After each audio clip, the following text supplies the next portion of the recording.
Hello again, everybody. This is Steve Kallas. Speaking of sports, we're at westchestercountypost.com. Be sure to go there, click on sports videos, sports articles. There's a lot of other good stuff at the site. But today we're here to talk about Game 7 of the World Series, where the Washington Nationals, yes, the Washington Nationals, there hasn't been a World Series game in Washington before this year since 1933. The Washington Senators of Walter Big Train Johnson won the World Series in 1924. But of course, that's decades ago. But the Nationals last night completing one of the strangest World Series ever. Why? Because the road team won all 7 games. And that's never happened in the history of Major League Baseball World Series going back to 1903. So it was really incredible. The Nationals are a borderline miracle story in and of themselves. They started the year 19-31. A lot of people were calling for manager Dave Martinez's head. They thought he should be fired after 50 games, but they stayed the course. They won 5 elimination games. Think about that. There were 5 games where they could have been eliminated had they lost, including games 6 and 7 of the World Series. But you know what they did. They beat the Milwaukee Brewers. They were down 3-1 in the 8th inning. They scored 3 runs to win just the wild card game to get to the Dodgers. Nobody gave them a chance against the Dodgers. Best of 5. Washington was down 2-1. They fought back to face a Game 5 in Los Angeles on the road. And you know what happened? Howie Kendrick in the 10th inning hits a grand slam home run, puts the Nationals into the pennant NLCS Championship Series, and they sweep the Cardinals. So that sets them up to play the Astros. They're the underdog. They don't really have a chance to beat the Astros, best record in baseball. They won, the World Series 2 years ago. They got bomb pitchers, Verlander and Garrett Cole, considered the best 1-2 punch this year. I would say Garrett Cole and Verlander considered the best 1-2 punch in baseball. But the Nationals had their own 1-2 punch, Max Scherzer and Steven Strasburg. Some people, including me this year, would say Steven Strasburg and Max Scherzer, but they both had 2 star pitchers. And here's what happened.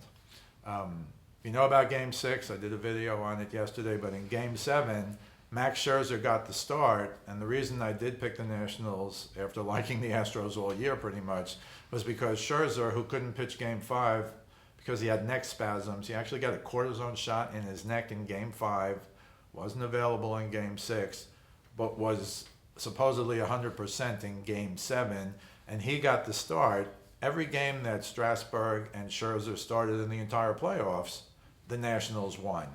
And as I said, every road game in the World Series, the road team won the first 6 games of the World Series. That's why the Nationals took a 2-0 lead. They won both games in Houston. The Astros came back and won all 3 games in Washington. It was just bizarre. And then the Astros went home, and the Nationals beat them in Game 6 and last night in Game 7. So what happened last night in Game 7? What were the main things? Well, the Astros took a 1-0 lead and then a 2-0 lead. And if you're watching the game, well, it's the Astros. They're home. You think they have a chance to win, but like every other game, and seemingly virtually every game the Nationals played in, they had to come from behind. Rendon hits a home run off of Greinke. Greinke pitched great. Scherzer gave up 2 runs in 5 innings. He pitched well, but Greinke pitched great. Nobody thought it was going to be that way. They thought it was going to be the reverse. Greinke gives up a home run to Rendon, 2-1 in the 7th. And then Juan Soto, who we're going to talk about, should Juan Soto have been the MVP or not, he gets up and draws a walk. That makes A.J. Hinch, the manager, pull Greinke and bring in Will Harris, who has been an excellent reliever all year. Nobody knew about him, and pretty much all postseason as well. And on the first batter, Howie Kendrick hits a home run. I have to say, everybody made a big deal that Will Harris shouldn't have been in the game. They should have brought in a starter. They should have brought in someone else. Look, watch the replay. Harris threw a great pitch, down and away, 91 miles an hour. You know that phony box they put up when you're watching on TV? It hit the lower left-hand corner of that box. That's like a perfect pitch. And Kendrick, right-handed, goes out, gets it, hits it down the right field line, actually hit the screen on the right field foul pole, or some people call it the fair pole because it's fair territory. And he gives them the 3-2 lead, probably the biggest hit of this game, certainly.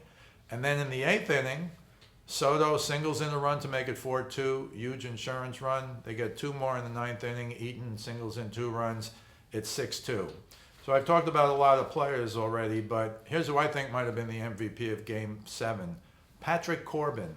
Patrick Corbin, who got a gigantic contract, 6 years, $140 million. So they thought they'd have Strasburg, Scherzer, Corbin. Corbin didn't pitch that well during the regular season, did not pitch well during the postseason, but Dave Martinez, the manager, had confidence in him, brought in Corbin when they were losing 2-0. Corbin pitched 3 innings in relief. He's a starter. That's a big deal. He faced 10 guys and got 9 outs. And what happened during those 9 outs? Well, when he came in, they were losing 2-0. And when he left, they were winning 6-2. He gets the win, and deservedly so. But to have someone come in and just shut down the Astros lineup was incredible, and I thought one of the keys to victory. So he shuts them down. They take the lead 6-2. Daniel Hudson comes in, their closer in the ninth, 1-2-3 inning into, I don't know, put emphasis or the icing on the cake.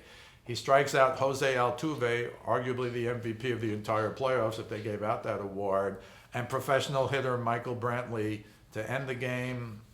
Now, it was in Houston, so obviously the crowd didn't go wild, but the Nationals did go wild, and it's a well-deserved victory. I don't know how else you can put it. The Astros were the favorites. They've been the favorites all year.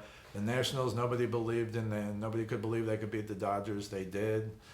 Nobody could believe it was kind of even with the Cardinals. They won in 4 straight, and nobody thought they could beat the Astros, and they did in 7 games. So now the MVP, this is an interesting topic, at least from my perspective. The MVP of the World Series is Steven Strasburg.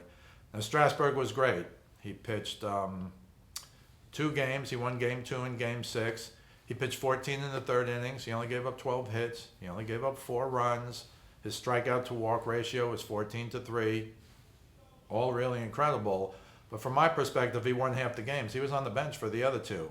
Now, in the old days, starting pitchers pitching on 3 days rest as opposed to today's 4 days rest, you could start 3 games in the World Series. And I'll just give you one example off the top of my head. Mickey Lolich in 1968 for the Detroit Tigers. And that was the year that Denny McClain was 31-6, the last 30-game winner. There'll never be another because of the days of rest for starting pitchers. But Mickey Lolich, who was their number 2 pitcher, started games 2, 5, and 7 against the Cardinals, won all 3, and deservedly got the MVP. You win 3 out of 4 games, I think you're the MVP by definition.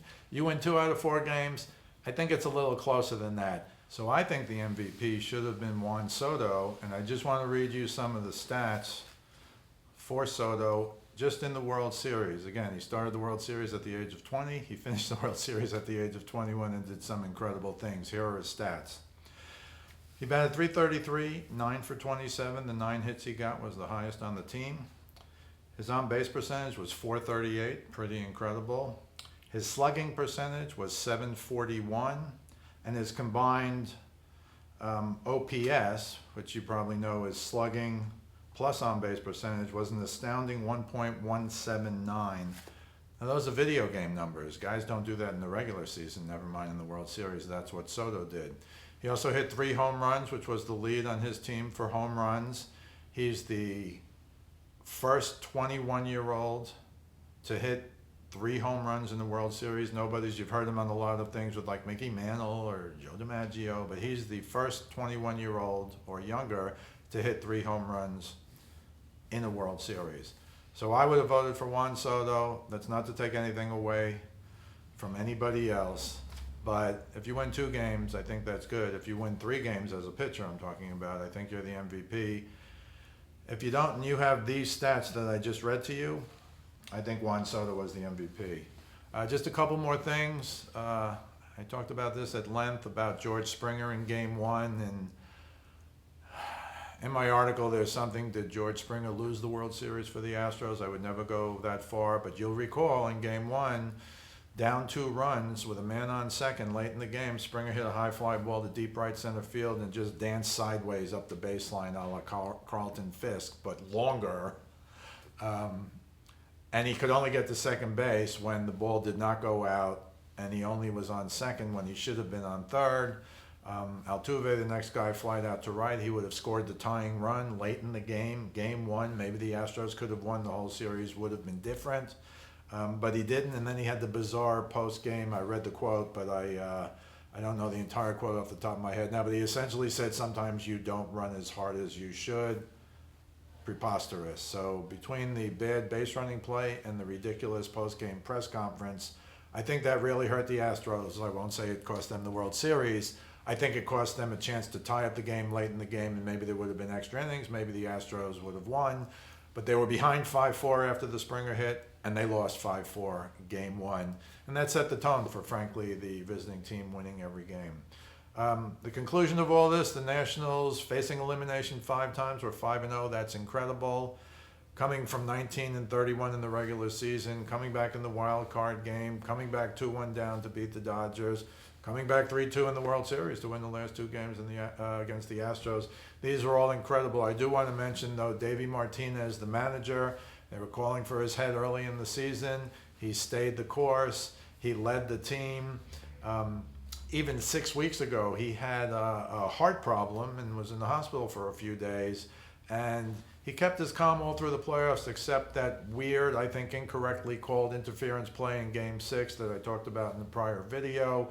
I thought that was a terrible call. Maybe they'll look at the rule. Martinez lost his head and got kicked out of the game, but thankfully his team came back. You'll recall that game. I think it was 2 batters later, Rendon hit a 2-run home run to give them the lead. And they won that game, and they won Game 7. But Dave Martinez became the second Puerto Rican manager in the history of baseball to win the World Series as a manager. Of course, Alex Cora of the Red Sox was the first last year. And that's pretty incredible because, as you know, Hispanic players are incredible baseball players, and now they're finally getting some recognition as managers. And now you have 2 guys in a row, 2 Puerto Ricans, to win the World Series as manager. So congratulations to the Washington Nationals. They certainly deserved it. This is Steve Kallas, speaking of sports. We'll see you the next time.